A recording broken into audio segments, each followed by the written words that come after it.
March 11, 2023, Freudenberg, Germany. A quiet Saturday afternoon, 12-year-old Luise F. left a friend's house to walk home. It was a route she'd taken before, a short walk, a familiar neighborhood. She never arrived. Less than 24 hours later, search teams made a heartbreaking discovery in a nearby wooded area. What had begun as a desperate search for a missing child quickly became one of the most disturbing criminal investigations Germany had seen in years. At first, detectives believed they were searching for an unknown adult offender, but the evidence told a very different story. The last people to see Luise alive weren't strangers. They weren't adults. They were two girls her own age.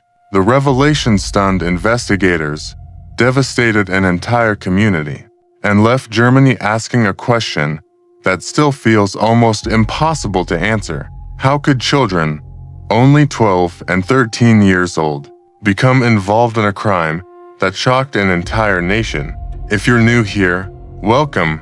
On this channel, we take an in-depth look at some of the world's most fascinating true crime cases, carefully reconstructing the timeline, examining the evidence, and exploring the unanswered questions that continue to surround them.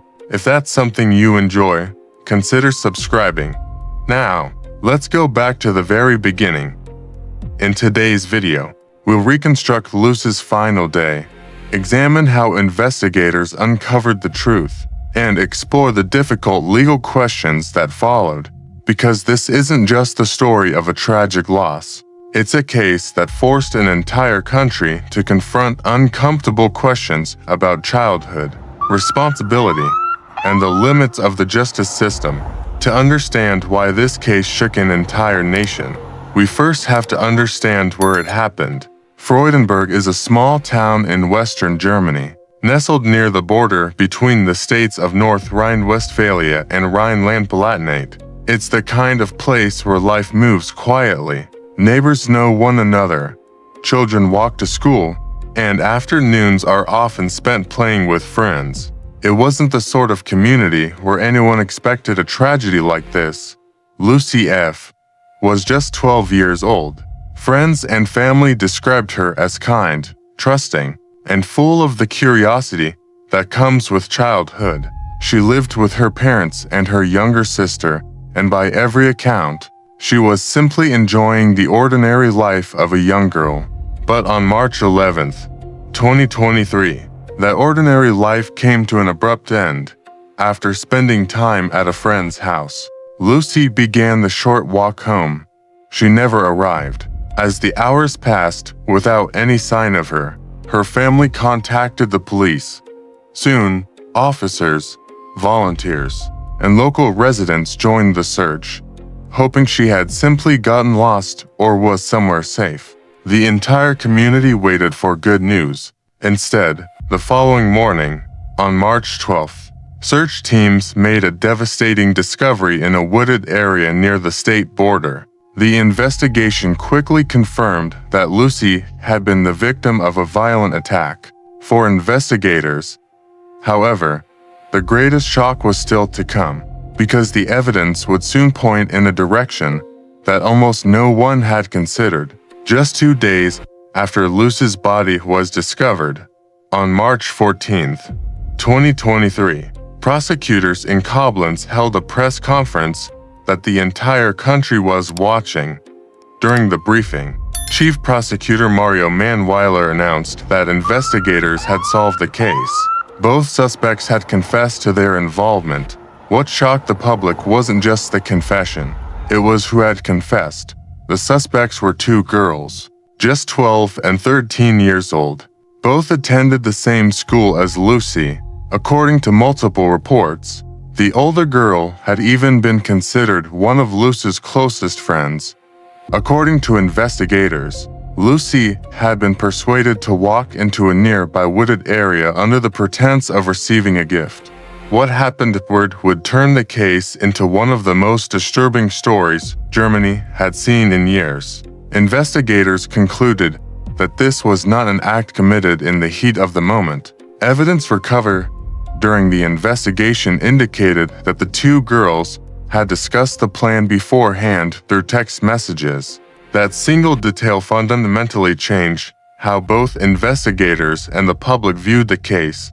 It was no longer seen as a spontaneous act, but as one that appeared to involve prior planning. In the early stages of the investigation, police did not immediately disclose the weapons involved, fueling widespread speculation online. It was only later, during court proceedings, that the evidence confirmed a knife and a plastic bag had been used.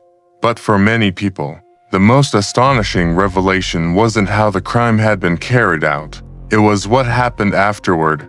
Under German law, children under the age of 14 cannot be held criminally responsible. As a result, neither suspect could be prosecuted in the criminal justice system. Instead of facing a criminal trial, the case was transferred to Germany's child welfare authorities. The two girls were placed in specialized care facilities, while their families left Freudenberg at the recommendation of local officials in an effort to ease tensions within the community. Legally, the case had reached its conclusion, but for Luise's family, it was only the beginning. They refused to let their daughter's story end in silence. But for Luise's family, the story didn't end with the prosecutor's press conference. They were still searching for accountability through the legal system. In November 2023, Luise's family filed a civil lawsuit with the Regional Court of Koblenz, seeking compensation for the immense emotional suffering they had endured. It wasn't simply about money. It was about having the legal system formally recognize responsibility in a case where criminal prosecution was not possible. The legal proceedings continued for more than 2 years. Then, on July 24, 2025, the first mediation hearing took place. Both defendants participated via video link and were not required to face Luise's family in person. The mediation ended without an agreement, which meant the case would move forward in court. Then, on May 28, 2026, more than 3 years after the tragedy that shocked the town of Freudenberg, the Regional Court of Koblenz delivered a ruling that many legal experts described as highly unusual. The court ordered the two defendants to jointly pay 125,000 euros in compensation for pain and suffering to Luise's family, along with approximately 20,000 euros to cover funeral expenses and legal costs. In its written judgment, the court described the act as deliberate and driven by particularly reprehensible motives. The judges also concluded that Luise had remained aware of what was happening during the attack, a finding that became one of the key factors in determining the amount of compensation. What made this ruling remarkable wasn't just the amount awarded, it was its legal significance. Under German law, children under the age of 14 cannot be held criminally responsible. Yet in this civil case, the court concluded that the two girls were capable of understanding that their actions were wrong. As a result, they could still be held financially liable for the harm they had caused. It was a rare decision within Germany's legal system, and one that brought a legal chapter spanning more than 3 years to a close. But for Luise's parents, could any court ruling ever ease a loss like this? Legally, the case had finally come to an end, but in the minds of the German public, the debate never truly faded. One of the biggest controversies centered on the privacy rights of juvenile suspects.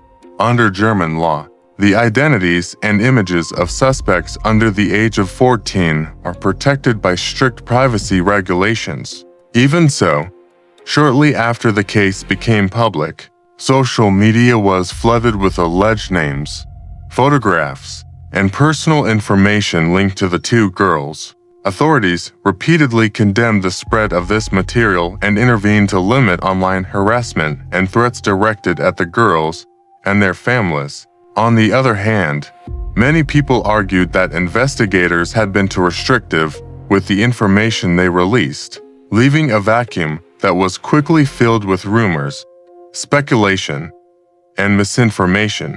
Perhaps that's why, even today, the case of Luise F. remains one of the most widely debated criminal cases in Germany in recent years, not only because of what happened, but because of the questions it left behind.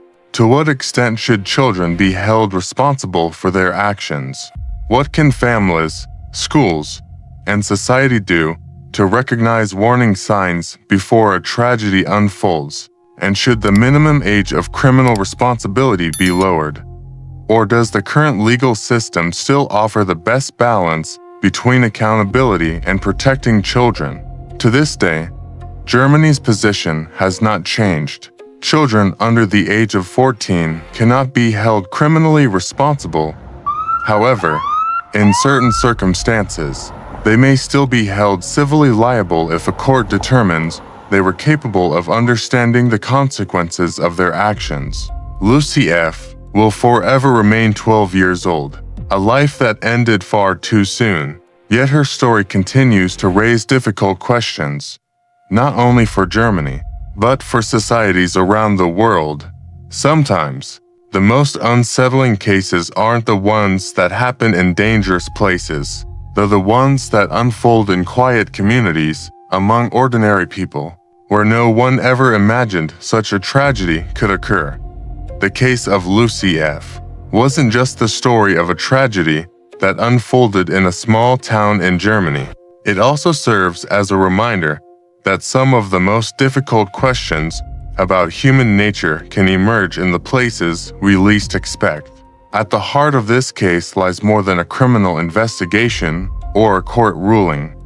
It sparked an ongoing conversation about the age of criminal responsibility, juvenile mental health, the role of families and schools, and how society can better protect children before tragedy strikes. Perhaps there will never be a single answer that satisfies everyone, and maybe that's exactly why cases like this continue to be discussed long after they've come to an end. Thank you for taking the time to watch today's story. If you have any thoughts about this case, or your own perspective on how society should respond to situations like this, feel free to share them in the comments below. Let's keep the discussion respectful and thoughtful. If you enjoy well-researched true crime stories that focus on the investigation, the evidence, and the questions that remain unanswered, consider subscribing and joining us for future cases. Thank you again for watching. Until next time.